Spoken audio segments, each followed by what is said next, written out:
Hey everybody, Theme Team here. We're here at Universal Studios to give you a rundown of the best attractions here with a little game of ride or pass. All right, so we're going to do a clockwise lap around the park and give you a rundown of all of the best attractions and tell you which ones we're going to ride and which ones we would pass. Starting in Minions Land, there are 2 rides here. Despicable Me Minion Mayhem is a motion simulated ride with a height requirement of just 40 inches. This ride is perfect for children as you will become a minion yourself and go on a wild adventure with Gru and the girls. All right, Minion Mayhem is going to be a pass for us today. Our kids love it, but our kids aren't with us today, so we're going to keep moving.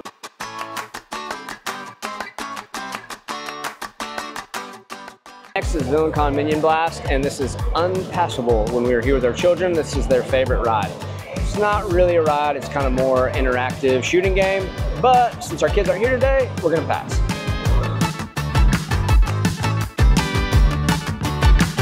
All right, if you keep walking past the Minions Land, you're gonna come across Rip Ride Rockit. Now, about 3 months ago, I probably would have passed because the straight up ascent is quite terrifying, but there's been a change in my opinion and I now love this ride. I'm ready to ride it right now. Let's go. Rip Ride Rockit is one of Universal Orlando's most thrilling coasters. It is a little dated, so it is a little bit rough. However, it is still one of the best thrills that you're gonna get in this park. It features a 90-degree ascent to the top where you will then drop down into that loop-de-loop, which technically never inverts you. That's right, you will never go upside down on this ride. It has a top speed of 65 miles per hour. Rip Ride Rockit gets its name for the fact that you can listen to a song while on this ride. There is a monitor built into your lap bar in which you can use to pick a song to listen to while you're riding. However, there is a secret menu of songs that you can only access with specific instructions, which we are going to leave in the description of this video, so make sure you check that out. Next is Race Through New York with Jimmy Fallon. We're gonna ride it. It's not too thrilling, but it's a lot of fun and the queue's really cool, so let's go.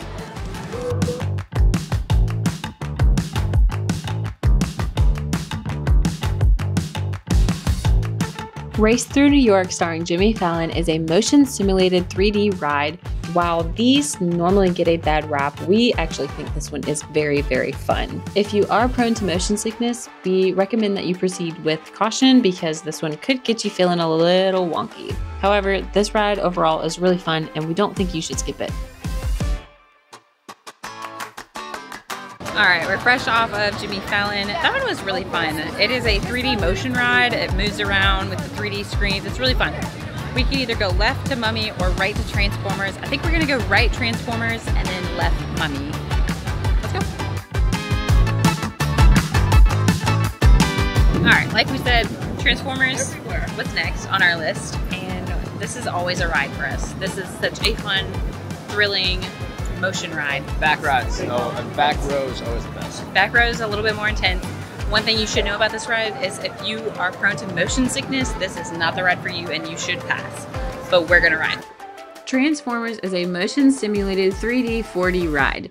This motion simulated ride is not like the other ones mentioned in this video. It is much, much more thrilling. The 3D effects are out of this world and the 4D that they talk about is going to be produced as fog, heat, and water. A lot of people don't realize that this ride not only moves along a track, but it also changes floors, meaning there's 2 to 3 floors to this ride. This ride has a height requirement of just 40 inches tall, but if you are under 48 inches tall, you have to have a supervising companion with you at all times. Now we know motion simulated rides are not always the best, but this one is really, really good and we highly recommend that you give it a try. All right, we just got done with Transformers. It was amazing. And right across through these buildings here is Revenge of the Mummy. It is my favorite ride. This is a never pass for me or us, so we're gonna go ride. Revenge of the Mummy is probably our favorite ride at Universal Studios. The queue itself is so well themed and so well done, it's worth taking a walk through just by itself.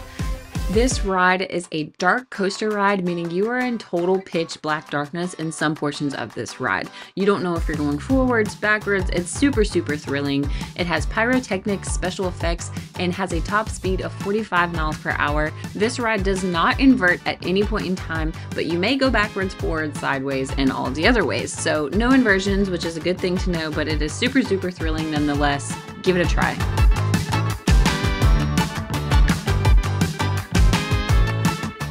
All right, we just got done with the Mummy. We came down and we're in front of Fast and the Furious now, and we're gonna pass. Let's go. Fast and the Furious Supercharged is a motion simulated ride, and while we are passing today, overall this ride is just okay. This is one of the most hated on rides at Universal, but we have to say the pre-show is actually really funny. The ride has a height requirement of 40 inches, and again, if you're not 48 inches tall, you have to have a supervising companion at all times. Overall, we really don't have much to say about this ride as we've only been on it one time because for us, this was a one and done.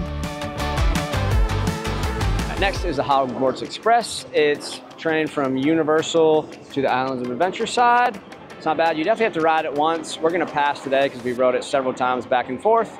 If you don't mind waiting a little bit, it's cool transportation from park to park, and it's kind of a cool little story on the train while you're there.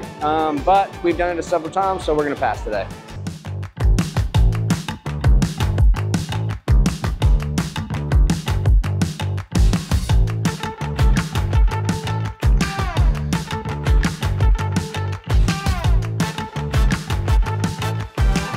All right, next up we got Escape from Gringotts.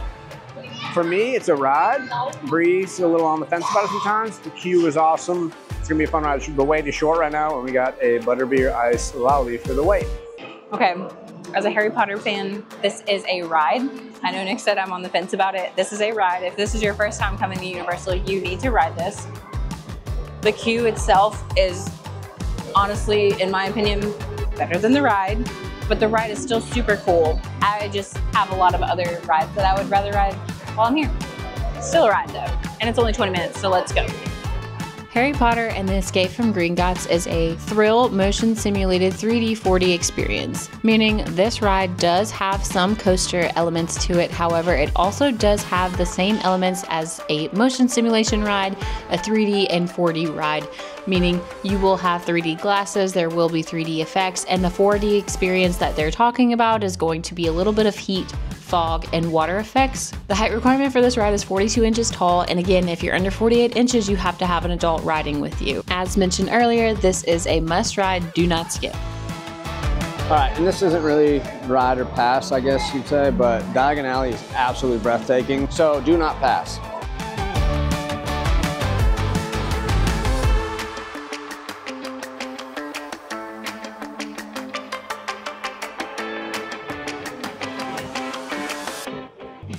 Okay, and right down the path from Diagon Alley is Men in Black. This is a sharpshooter ride where you learn to defend the galaxy.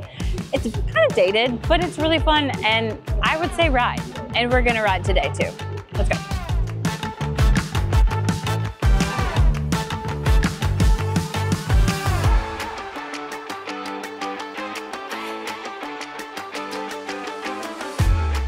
All right, and next after Men in Black is the Simpsons ride here at Krusty Land.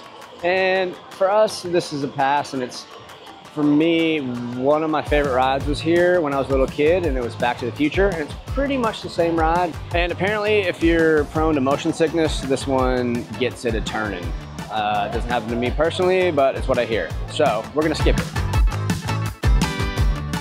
Kang and Kudo's Twirl and Hurl is a kid-friendly ride with no height requirement. It's very similar to a Dumbo ride over at Disney World. All right.